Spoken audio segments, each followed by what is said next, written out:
Pax Christi Nigerian Catholics, the Catholic Diocese of Auchi Directorate of Social Communications has released a statement dated 22nd of March 2025 announcing the funeral mass for Seminarian Andrew Peter, who was murdered by kidnappers. The Catholic Diocese of Auchi, quote, wishes to announce the funeral mass for Seminarian Andrew Peter, who was murdered after being kidnapped along with Reverend Father Philip Ekweli, as follows. Date Wednesday, 26th March 2025.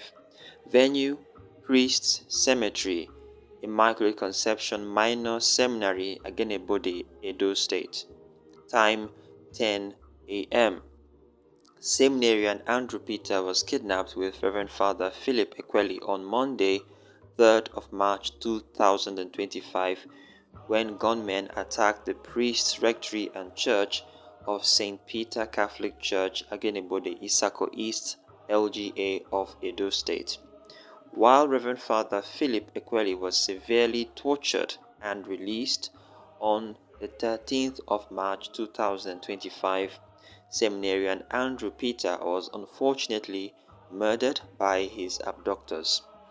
The Bishop of the Catholic Diocese of Auchi, Most Reverend Dr. Gabriel Dunia, thanks all for their moral, spiritual, and psychological support in this painful incident.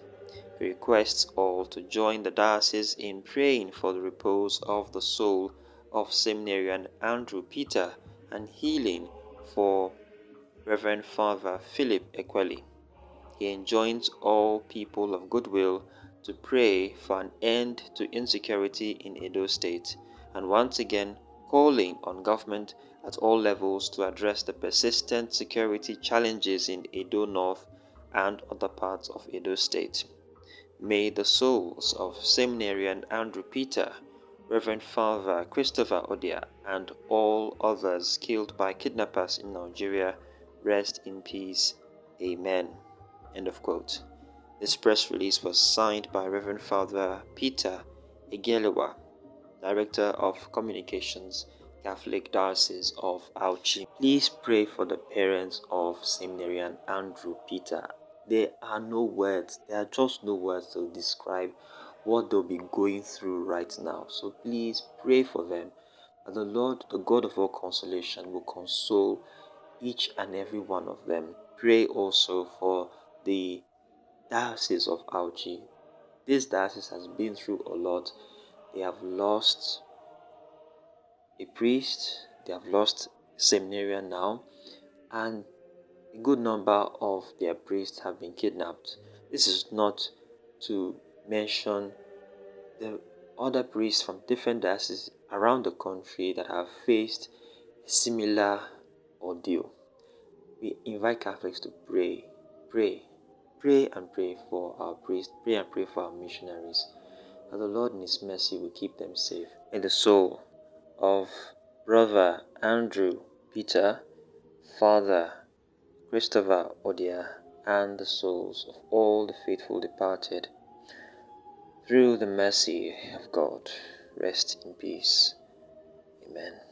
The Vatican, through Dr. Sergio Alfieri, Director of the Medical Surgical Department at Gemelli Hospital, confirmed that Pope Francis will be discharged this Sunday after nearly 40 days of hospitalization. The good news, quote, is that Pope Francis will be discharged tomorrow, the doctor announced during the second press conference since Pope Francis was hospitalized 5 weeks ago. The first conference took place on February 21, 7 days after his admission, when Alfieri, the doctor, stated that the Holy Father was not yet out of danger. This Saturday, however, the tone was entirely different. Medical staff cautioned that the Holy Father will not be able to immediately resume the intense workload he maintained before his hospitalization. In fact, his recovery will continue in the Vatican for at least 2 months during which doctors have advised against large group meetings as they could once again compromise his health.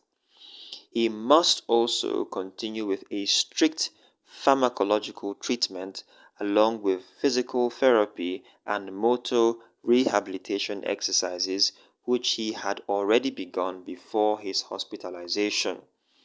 Also tomorrow, after 5 weeks at the Gamali Hospital, Pope Francis is expected to appear at the window to greet and bless the faithful at the end of the Angelus.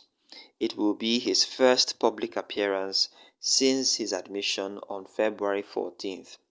According to the Vatican press office, the Pope will not read the Angelus text aloud, although he will prepare it himself and it will be published as in previous weeks.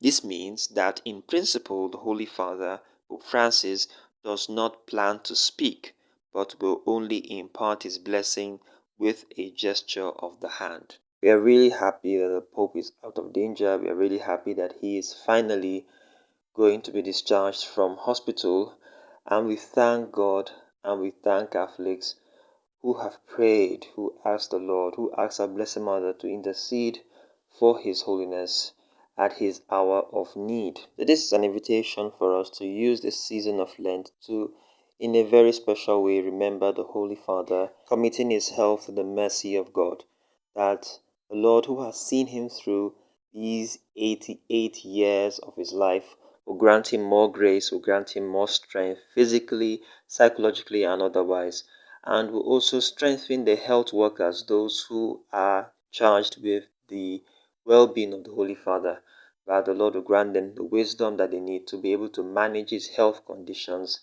appropriately. Thank you so much for watching. Talk to you soon.